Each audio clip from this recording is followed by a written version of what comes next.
मैं आज आप लोगों के लिए विंटर स्पेशल खीर लेकर आई हूँ जो कि विंटर में ही ये बनती है। सर्दियों में गन्ने से जो रो निकलती है उससे मैं आज आप लोगों को खीर बनाना सिखा रही हूँ जो कि देहात में बहुत बहुत ज्यादा पसंद की जाती है। जब बनाना है उस टाइम पर आपने इसको ठंडा होने के लिए रख देना है। उसके बाद आपने जब इसको सुबह निकालना है दही डालकर आपने इसको एंजॉय करना है। बिस्मिल्लाहिर्रहमानिर्रहीम, अस्सलाम वालेकुम मेरी प्यारी प्यारी यूट्यूब फैमिली। उम्मीद करती हूँ आप सब लोग ठीक होंगे। मैं आप लोगों के लिए बहुत मजे मजे की रेसिपीज लेकर आती हूँ। अब हम अपनी रेसिपी शुरू करते हैं। मैं आज आप लोगों के लिए बहुत ही जबरदस्त रो की खीर लेकर आई हूँ। जैसे कि आपको पता है आजकल सीजन है, गन्ने की रो निकाल कर बनाते हैं, तो जागरी जिससे बनती है वो वाली रो मैं आप लोगों के लिए आज उससे खीर बनाना सिखा रही हूँ।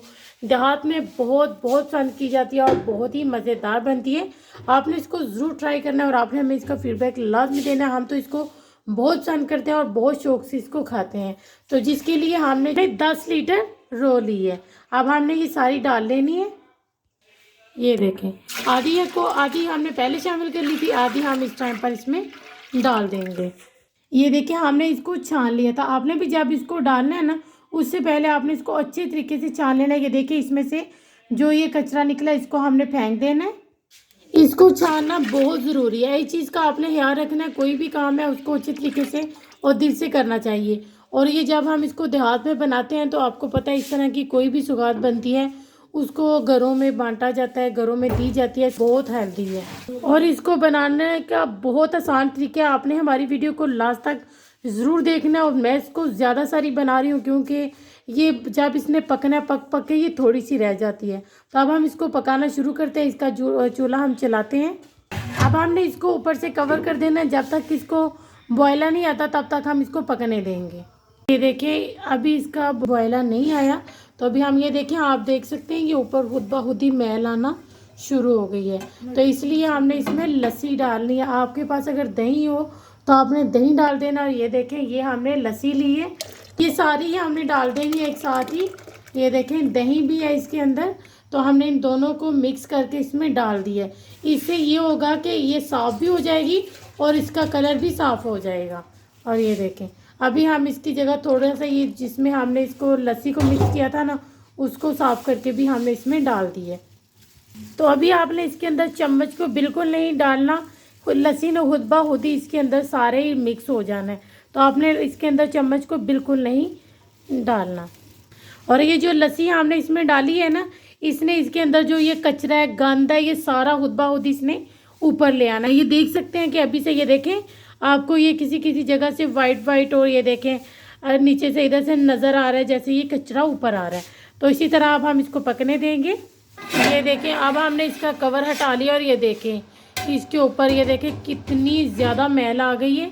तो अब हमने इसको स्ट्रेनर की मदद से इसको, ये देखें ये वाला हमने स्ट्रेनर ले लिए और ये देखें हल्के हाथ से आपने इसको उठा लेना। ये देखें ये बहुत आसान तरीका है। आप लोग को बहुत सारे लोग तरीके बताएंगे लेकिन ये बहुत आसान तरीका लेकिन आपने इसको बनाया ना तो आप इसको बार बार बनाने वाले हैं। और देखें कितनी मोटी मैल आ गई है। जो हम इसको छलनी से हमने स्ट्रेनर की मदद से छान लिया था ना, जो नहीं ना उतरा था वो भी खुद ब खुद ही ऊपर आ जाना है। ये देखें ये सारी जितनी भी इसके ऊपर मैल आई है ना ये सारी हमने उतार लेनी है। ये देखें ये सबको हम ऊपर से उतार लें। ये देखिए इसका कितना ज़बरदस्त जो ये ऊपर रह गई है ना, ये भी इसने आस्ता आस्ता से ऊपर आते रहना है, पकते जाना है और ऊपर आते जाना और ये भी हमने उतार लेनी है। और ये देखिए अभी इतना प्यारा इसका कलर हो गया है।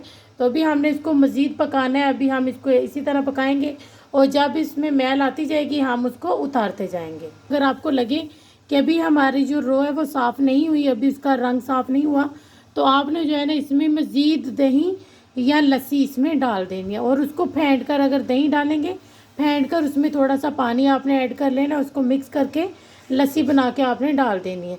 और इसको भी हमने रिमूव कर लेना। इसका यही प्रोसीजर है और इसी तरीके से हमने इसकी सारी मैल को उतार लेना है। कि इसका कलर कितना प्यारा और कितना खूबसूरत लग रहा है। और यकीन करें इसकी इतनी प्यारी खुशबू आ रही है ना कि मैं आपके साथ बयान नहीं कर सकती। हम ज़्यादा बना रहे हैं, आप इसको कम में भी बना सकते हैं। इसमें शुगर या गुड़ कुछ भी डालने की ज़रूरत नहीं क्योंकि ये खुद ही इतनी मीठी होती है। तो आपने इसको ज़रूर ट्राई करना है और आपने हमें इसका फीडबैक भी लाजमी देना है।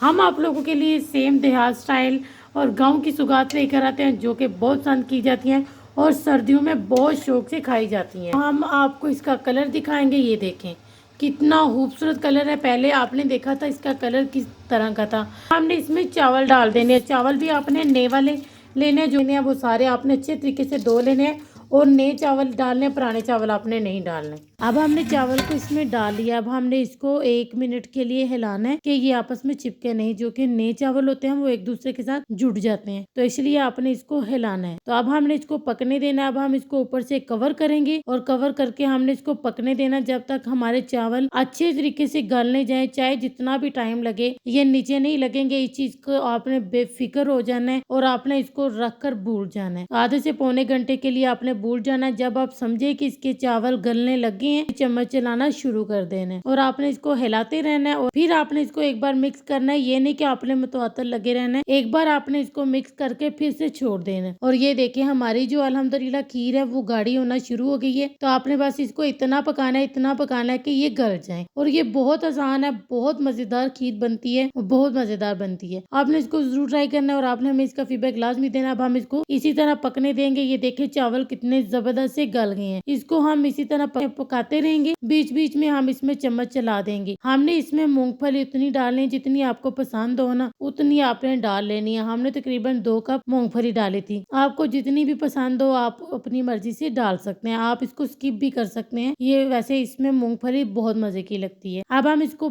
पकाते रहेंगे और इसको मिक्स करते रहेंगे। ये देखिए अल्हम्दुलिल्लाह हमारी कितनी जबरदस्त सी खीर गाढ़ी हो गई है। अब हम इसका चूल्हा बंद करेंगे और इसको हमने जल्दी जल्दी से बोल जिस बर्तन में भी आपने इसको डालना है, जिस हिसाब से आपने खानी है ना, उसी हिसाब से आपने बर्तनों में डाल लेने। क्योंकि इसको जब आपने छेड़ना है ना ठंडा करने के बाद, तो उस टाइम पर इसने पानी छोड़ देना है। तो इसलिए आपने कोशिश करनी है कि इसको छोटे छोटे बर्तन में डालें। जिस हिसाब से आपने खानी है उसी तरह आप इसको डाल लें। और डालने के बाद आप इसको सुबह आपने खानी है तो फिर आप इसके ऊपर दही डालें और इसको एंजॉय करें। और हमें दुआओं में याद रखें और हमारे चैनल को ज्यादा से ज्यादा सपोर्ट करें, क्योंकि हमें आपकी सपोर्ट की और आपके फीडबैक की बहुत बहुत ज्यादा जरूरत है। हम आप लोगों के लिए इसी तरह बहुत मजे मजे की और बहुत आसान सी रेसिपीज लेकर आते हैं। अगर आप लोगों को हमारी रेसिपीज अच्छी लगती हैं तो प्लीज हमें कमेंट में अपनी राय से जरूर आगाह किया करें। अब हम आपसे मिलेंगे इंशाल्लाह किसी नेक्स्ट वीडियो में। तब तक के लिए अल्लाह हाफिज।